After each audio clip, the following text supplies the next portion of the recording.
नमस्कार, मैं हूं रत्ना और आप देख रहे हैं ए न्यूज़ टुडे। शुरुआत करते हैं मध्य प्रदेश के खास खबरों के साथ। पहली खबर मध्य प्रदेश के कटनी जिले की है। समय पर नहीं हो पा रहा किसानों का भुगतान, बिचौलियों की सक्रियता से खुद को ठगा महसूस कर रहे हैं अन्नदाता। सरकार किसानों को बढ़ावा देने के लिए तरह तरह की योजनाएं संचालित कर रही है ताकि प्रदेश के अन्नदाता तरक्की कर सके, लेकिन सरकार की किसान हितैषी मंशा पर कमीशन खोरी और बिचौलियों की सक्रियता हावी पड़ती नजर आ रही है। कटनी जिले में बिचौलियों की सक्रियता कहीं न कहीं किसानों के अधिकारों पर खलल डालने में कोई कसर नहीं छोड़ रही है, फिर चाहे वो केंद्रों में अनाज बेचने का मामला हो या फिर भुगतान कराने की बारी हो।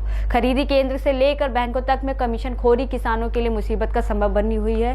हाल ही में मध्य प्रदेश सरकार ने समर्थन मूल्य पर किसानों से अनाज खरीदा था, जिसके भुगतान के लिए किसानों को काफी लंबा इंतजार करना पड़ रहा है। मामला बड़वाड़ा शासकीय मर्यादित बैंक का है, जहां किसानों को अनाज बेचने के बाद अपना ही पैसा लेने के लिए महीनों तक इंतजार करना पड़ रहा है। किसानों ने बताया कि समर्थन मूल्य पर गेहूं चना की फसल बेची थी, जिसका भुगतान अब तक उन्हें नहीं किया गया है। समय पर पैसे का भुगतान ना होने से आर्थिक समस्याओं का सामना करना पड़ रहा है, जबकि बैंक के कर्मचारी कमीशन के चक्कर पर बिचौलियों को प्राथमिकता देते हुए उनके मन मुताबिक चंद मिनटों के अंदर भुगतान कर रहे हैं। यही वजह है कि भ्रष्ट सिस्टम और कमीशन खोरी प्रताड़ना जैसी झंझट से बचने के लिए अन्नदाता बिचौलियों को अपना अनाज बेचने के लिए बेबस हो जाते हैं। इस बैंक में पैसा के लिए हम लोग इतना किसान वर्ग इतना मर रहे हैं कि जैसे कोई किसी से कर्ज लिया हो।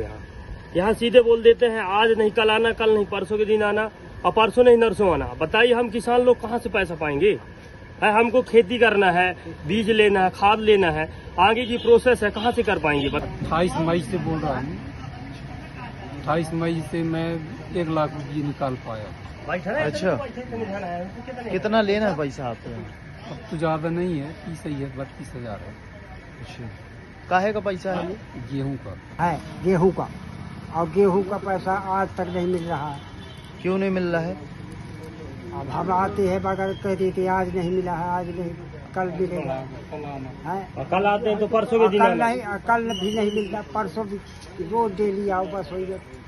बढ़ते अगली खबर की ओर। अगली खबर कटनी जिले की है। विजय राघवगढ़ विधानसभा क्षेत्र के बंजारी में राजा पहाड़ी में बनने जा रही श्री हरिहर तीर्थ स्थान के भूमि पूजन में पहुंचे मुख्यमंत्री शिवराज सिंह चौहान। हेलीपैड से उतरते ही उन्होंने लाडली बहनों से की मुलाकात। लाडली बहनों ने उनका पुष्प वर्षा कर अपने लाडले भैया और मुख्यमंत्री का अभिनंदन किया। श्री हरिहर तीर्थ स्थान के भूमि पूजन में पहुंचे शिवराज सिंह चौहान के साथ खजुराहो के सांसद विष्णुदत्त शर्मा, कटनी के प्रभारी मंत्री जगदीश देवड़ा और स्थानीय विधायक संजय पाठक के साथ विश्व विख्यात संतों में भी मौजूद रहे। पूरे विधि विधान के साथ पूजा अर्चना की गई, जिसके बाद शिवराज सिंह चौहान राजा पहाड़ी के पास बने मंच पर पहुंचे और मन से ही लाडली बहनों को संबोधित करते हुए कहा कि सभी बहनों के लिए ही आपका भाई शिवराज सिंह चौहान ने लाडली बहना योजना शुरू की है और इस योजना से सभी गरीब और मिडिल क्लास की जो बहनें हैं उनको हर महीने 1,000 रुपए मिलेंगे और बहनों के लिए शिवराज सिंह हमेशा खड़ा है। बहनों को हर माह मिलने वाली 1,000 रुपए की राशि धीरे धीरे बढ़कर 3,000 रुपए हो जाएगी।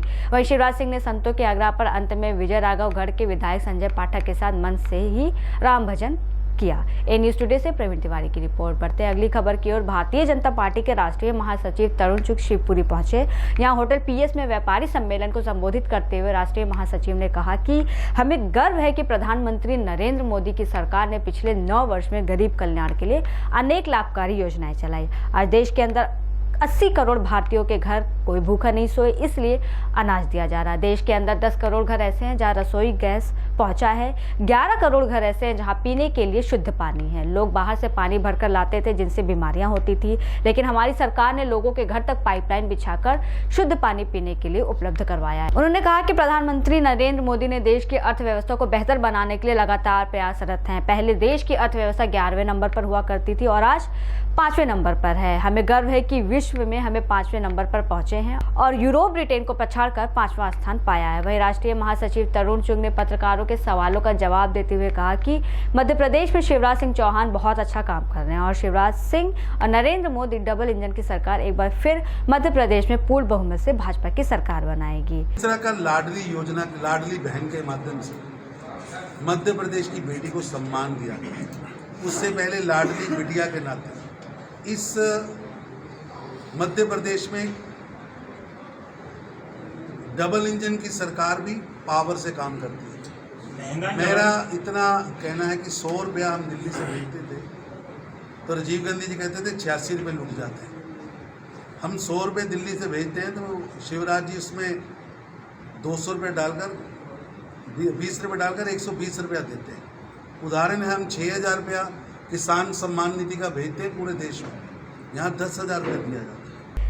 बढ़ते अगली खबर की और अगली खबर मध्य प्रदेश के दतिया से है। पिछले दिनों बल्लू कुशवाहा नामक व्यक्ति की संदिग्ध मौत के मामले में उसकी नाबालिग बेटी और कुशवाहा समाज के लोग के साथ ही कांग्रेस पिछड़ा वर्ग के नेता ने पुलिस अधीक्षक प्रदीप शर्मा से न्याय की गुहार लगाई थी।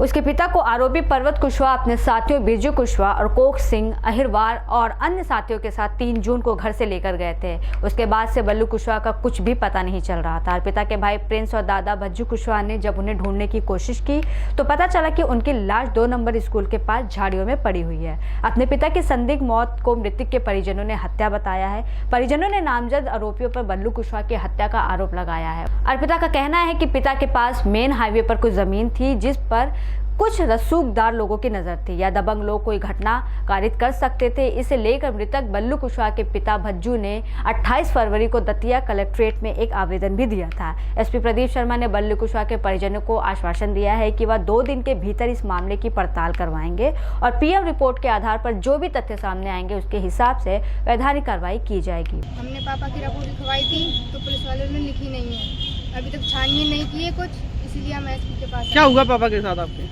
किसी ने हत्या कर दी पापा की। अच्छा, आज आप पुलिस अधीक्षक के पास आई हो, क्या क्या कहा उन्होंने? तो उन्होंने 48 घंटे का वक्त दिया है, कह रहे हैं कि आपकी छानबीन होगी पूरी, उसके बाद कुछ नहीं हुआ।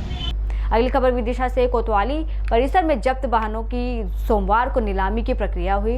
नीलामी के लिए एसडीएम गोपाल वर्मा द्वारा टीम गठित की गई थी। इस दौरान 46 वाहनों की नीलामी हुई और इन वाहनों की नीलामी में 15 बोलीदार रहे, जिसमें अधिकतम बोली 2,37,000 रुपए भोपाल निवासी शाहिद द्वारा लगाई गई।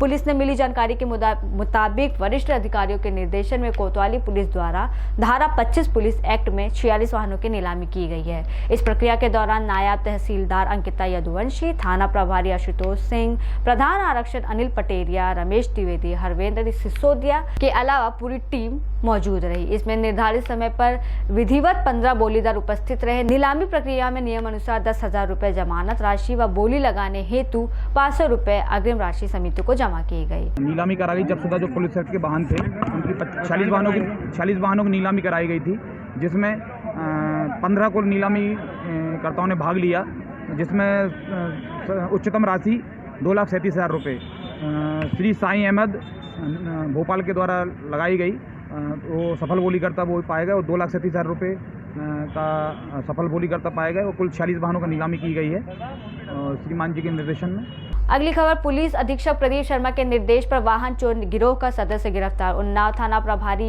यदुवेंद्र सिंह गुर्जर, सरसई थाना प्रभारी आकाश रंसिया ने की बड़ी कार्रवाई। वाहन चोर को किया गिरफ्तार। चोर की 10 मोटरसाइकिल समेत पंखे व अन्य सामान बरामद हुए। मुखाबिर की सूचना पर आरोपी शमशेर खान को किया गया गिरफ्तार। पूर्व में भी यदुवेंद्र गुर्जर 1.5 दर्जन बाइक कर चुके हैं बरामद। अगली खबर भोपाल के सतपुड़ा भवन की 4थी मंजिल में लगी आग। शहर भर की दमकल गाड़ी आग बुझाने के लिए जुटी रही। देर रात तक नहीं हो पाया आग पर काबू।